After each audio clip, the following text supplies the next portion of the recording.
Et ce qui est difficile quand on est patron de PME, c'est qu'on est vite submergé par des problèmes opérationnels. On prend moins le temps de la réflexion et l'accélérateur, pour ça, il est vraiment excellent parce qu'il vous impose un rythme de réflexion stratégique. Cet échange entre des ETI, voire des PME de bonne taille, permet d'avoir une multitude d'échanges et d'informations qui peuvent être enrichissantes. Des séminaires de qualité avec des consultants de qualité. Et comme chacun sait, des intervenants calés, forcément, ça a un coût. On ne pourrait pas le faire seul. EM Lyon est très fier d'accompagner des dirigeants de PME à haut potentiel avec la BPI dans une dizaine d'accélérateurs depuis 2015. C'est important de donner des méthodes systémiques et innovantes à ces entreprises à forte croissance. Des enjeux de croissance, des enjeux de réorganisation, comment on fait pour gérer cette croissance et comment on fait surtout pour faire de la croissance. Le diag notamment qu'on a fait en début d'année, ça c'était un temps fort, important. Ça nous a éclairé sur nos forces et nos faiblesses.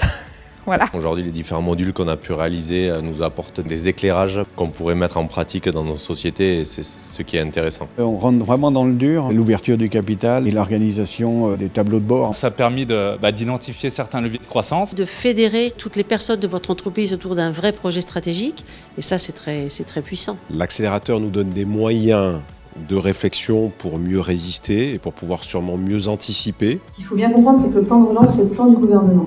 Vos interlocuteurs, les services déconcentrés de l'État, c'est vers eux qu'il faut se tourner. Les moments off sont aussi importants que les moments de formation. Alors ce qui est très intéressant, c'est d'échanger aussi avec d'autres personnes de la filière, mais qui ne sont pas forcément de mon métier. Il y a aussi beaucoup de bienveillance en fait, dans nos échanges, dans nos discours. Tout le monde est un petit peu transparent, carte sur table par rapport à ces problématiques. Il y a un petit esprit de promo, il y a une solidarité. Il faut saisir toutes les opportunités de réfléchir à plusieurs. De ce qu'on a découvert déjà, c'était très utile, donc la mission est parfaitement remplie. C'est le développement, mais développement vers le haut et de tout le monde. Super content, en 3 mois, on a fait quelque chose que je pense qu'on n'aurait jamais réussi à faire autrement. Tout ça doit jeter les bases à la fois d'un examen du passé, du présent et surtout nous projeter dans le futur.